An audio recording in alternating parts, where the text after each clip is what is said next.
How's it going, YouTube's Undying bringing you another figure review. Today I'll bring you a figure that I've wanted to record in quite a while, but he's only just arrived. This is the Muff Toys 1/12 scale, or 1/12, the time controller, aka Loki from his TV series on Disney+. Usually I don't really show boxes, but I love this box art. It is absolutely phenomenal. I'd love to have a wallpaper of this, it looks really cool. Obviously without the name, time control and stuff like that, just this artwork alone is absolutely awesome. And then on the side we have For All Time Always, their mantra. And then I think that's a quote from Renslayer. I can't believe I remember that considering I don't like the Loki TV show. Well, tell a lie, I used to like it until it got to about episode 4 or 5, I think it was. Whenever they decided to go to the end of time place, I then I then realised that I actually don't like the show at all, and basically Tom Hiddleston's acting was making me like it. But anyway, that rambling aside, let's get on to the figure. So here's the time controller out of the box, and I gotta say I'm really liking the look of this figure. The tailoring is super cool. Really well done. Muff Toys once again have absolutely nailed tailoring in 1/12 scale. So let's take a closer look. I'm really liking this likeness to Tom Hiddleston. I think it looks pretty much spot on.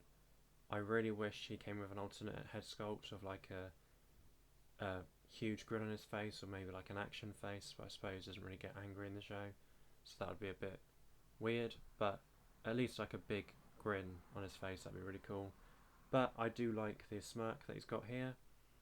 I do like the hair that's all slicked back over his ears. And of course on the coat it says Variant, which has now become kind of an iconic look, the orange logo. Colour I mean, sorry. And then here's the logo. I think it does say For All Time Always on it, and it does say the Variant Authority, or the Variance Authority. Yeah, I think it's the Variance Authority. And then the pockets, I don't know if it's a real pocket, so no, it's not a real pocket, but it looks like it, so that's very cool. And then the coat's nice and baggy, well not baggy, but it's got enough baggy to it to get some articulation, but also very form-fitting. And there is the shirt underneath. And is his pockets a real pocket? Yes, his trousers pockets are real, that's great. That's going to get some cool poses in the future. Then just standard shoes at the bottom. I say standard, they're really nicely sculpted, but it's not very crazy. And then on the bottom, there are B logos. I don't know if that's a real brand in real life, because I don't know fashion whatsoever. Whether this is a kind of watermark for Muff Toys, I'm not sure. And then lastly we have the wonderful TVA logo, which I've always liked, that how it looks like the V&A have become intertwined kind of thing. I think it's a really cool design.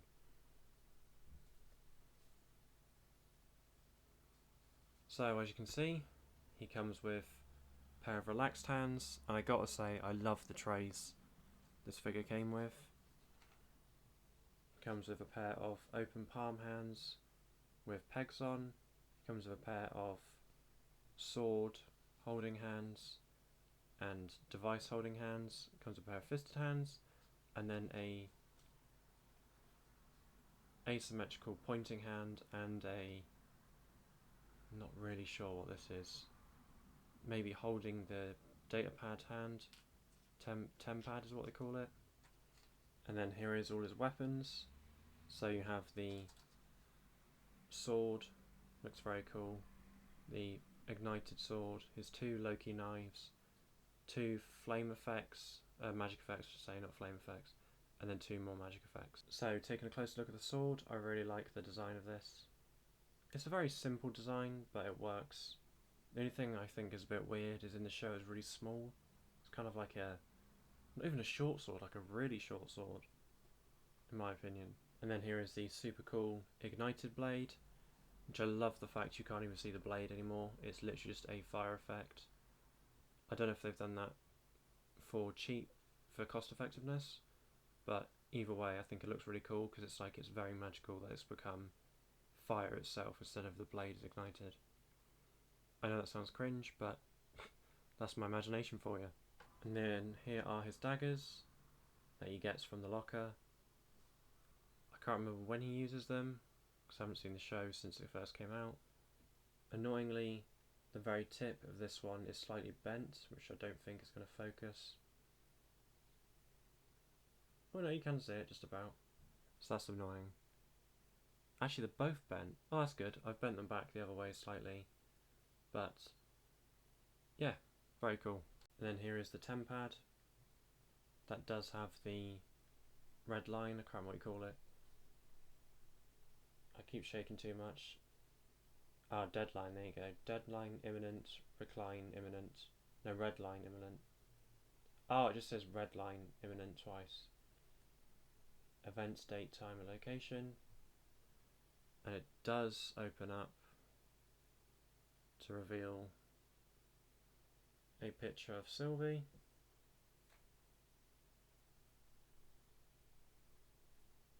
Mission info, 3rd of May 1985, I think that says. And then another thing below, maybe that's the coordinates of the location.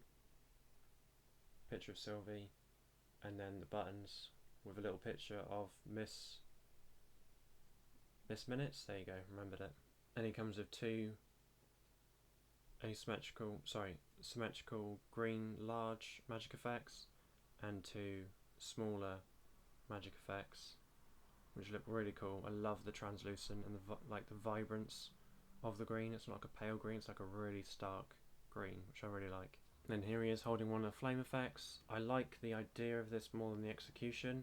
Because the hand's very rubbery, it kind of doesn't peg all the way in, because you're trying to push a rubbery plastic into a rubbery plastic, so it doesn't have too much friction. But I really like this look. So I want to do articulation with the jacket and then show you how he's more free without the jacket. So his arm can go... Oh wow, his arm can't go up that much at all with the jacket on. Goes back much further, goes out a decent amount. There is a butterfly joint, which is very good. Completely forgot about the head sculpt. So that's a separate ball peg, sorry. Can look down a decent amount, look up a non-existent amount. Double jointed elbows, and now ball jointed wrists. And his torso crunches in, not much, crunches back, none at all, no tilt, and decent swivel.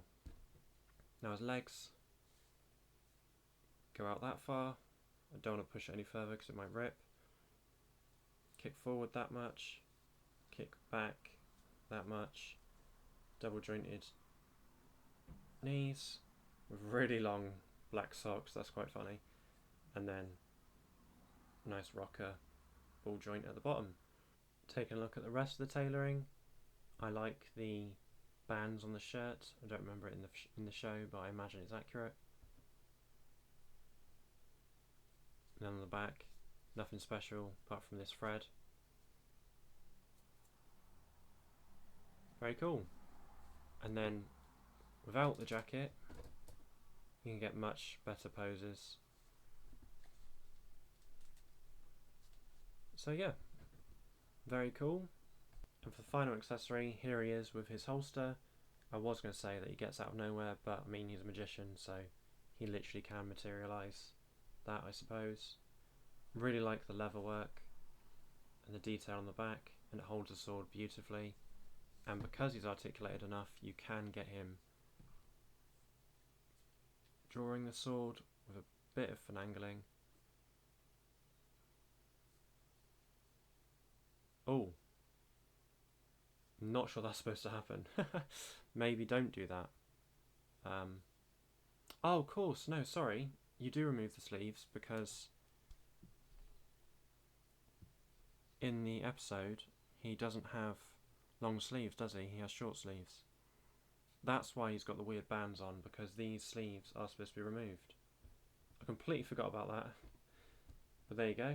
There he is, retracting, grabbing a sword. I did just want to see if you can get him in a pose where he's carrying his jacket on his back, slinging it over the shoulder. And I kind of think this works. I'm quite happy with this, actually. So getting on to size comparisons, I don't really have much to compare him to. So here he is with the Marvel Legends Sylvie, with a Cosmic Capes cape, and the SH Figure Arts The Amazing Spider-Man.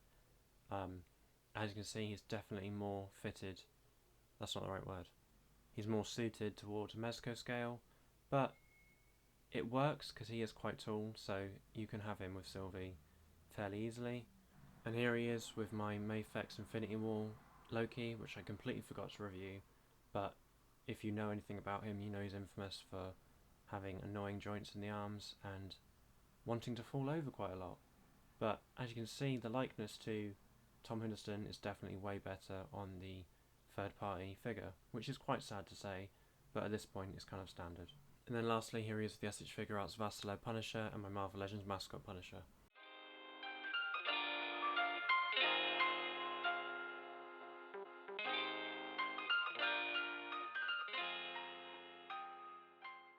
So I hope you enjoyed this review. Please like button if you did and a dislike if you didn't. Overall, really solid figure. I'm glad I pre-ordered it despite not liking the TV show. And I'll catch you in the next video. Peace.